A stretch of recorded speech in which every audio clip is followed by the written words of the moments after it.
Hello, welcome back to Cooking Wild with Ray. We're going to be doing Gyro, Greek hero, but with a mousse. I know I do a lot of mousse, something I have lots of, and there's all kinds of different ways to use it up. Just giving you different ideas how to use up your moose, your deer, your antelope, and your elk. Try this at home. It's easy. I'm going to be doing a half batch, so it's easy to follow through. Everybody should have all the ingredients in their basic spice rack at home. Please try and follow through and enjoy. Okay, we're going to be going through this fairly quick. We're going to take a 2-pound package of ground moose.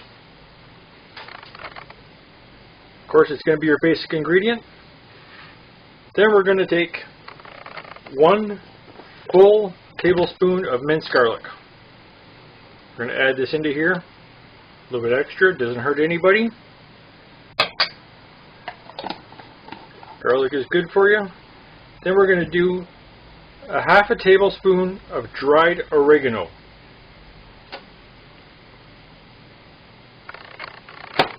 With that, we're then going to do a half a tablespoon of dried thyme. We're going to do 1.5 teaspoons of ground cumin. This is the magic powder that makes chili taste the way it does.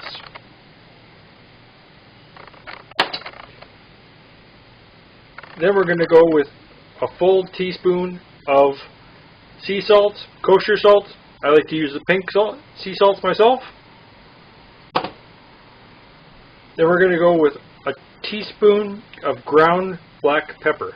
Fresh ground black pepper gives it that extra taste. A half a teaspoon of dried rosemary. And then we're going to go through 1 medium-sized onion, roughly chopped. When we get this chopped, I'll incorporate this in here, and I'll show you how we mix it all up. Right here I got my mousse, all my spices, my onion, roughly chopped. And this is where it gets messy. You don't want to use your utensils. Clean hands, gloves, whatever you wish. Get everything mixed in together thoroughly.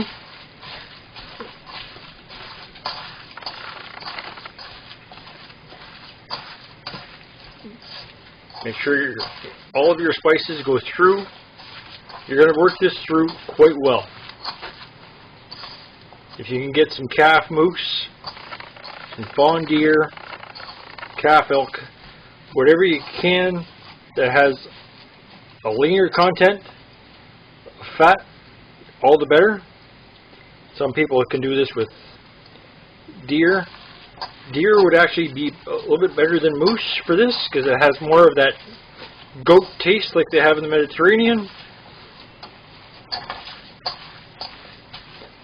So here we're going to get this all mixed through. And I'll show you how we cheat for the next process. This is where it gets a little bit noisy. I've got a small chopper for myself. Being a single guy, don't need very big.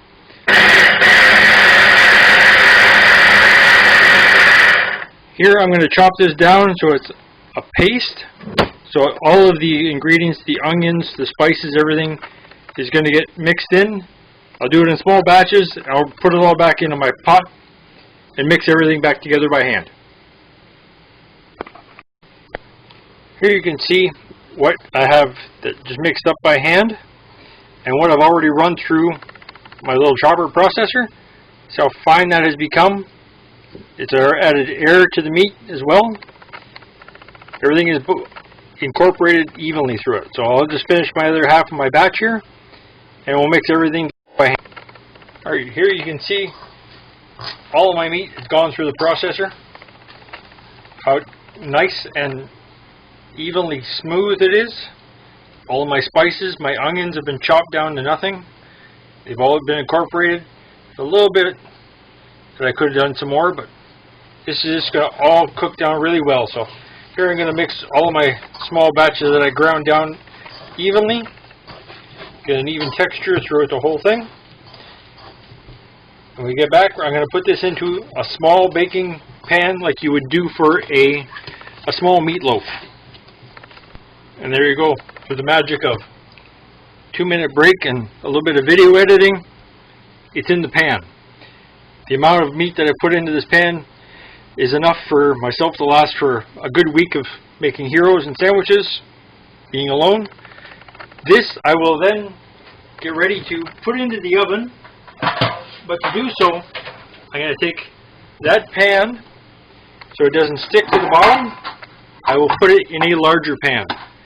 So at this point, I'm going to put it in a bath of water, and it's going to go into the oven. Alright, here I've taken out my gyro. It's been in a 325 degree oven for an hour and a half. As you can see, all of the fat is rendered out of the meat. It's all inside here. We had a good bath. At this point, I'm going to take this piece of meat, I'm going to take some aluminum foil, I'm going to wrap it, I'm going to put it on a cooling pan or a cooling tray like you would use for baking, and I will let this overnight just outside so it's wrapped, protected, and nothing can get at it. So I'll show you how I'm going to get that in a minute. Alright, last night I left this on the counter for a little while, let it air cooled. Once it became able to touch it without having to burn my fingers, I then put it in the fridge overnight. So we're going to give it a good unwrap here. This is where I wish you could smell the flavors. This is unwrapping, and all of the oregano, the garlic, the onion. This is where you're going to want a real good sharp knife. This traditional gyro meat is sliced thin, and then you take it and you sear it in a pan just to give it a little crust. See how this is all nice and even?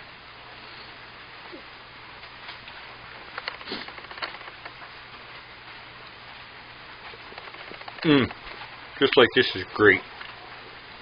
Put this in a pan, sear it up a little bit, serve it on a pita bread with some feta cheese, red onions, black olives, tomatoes, a little tzatziki sauce. Away you go. After work tonight, I might pick up some pita breads on the way home. It's something I wanted to make from scratch, but limited on time. There you go. Here's another idea of what to do with your moose, your deer, your bear, and your elk.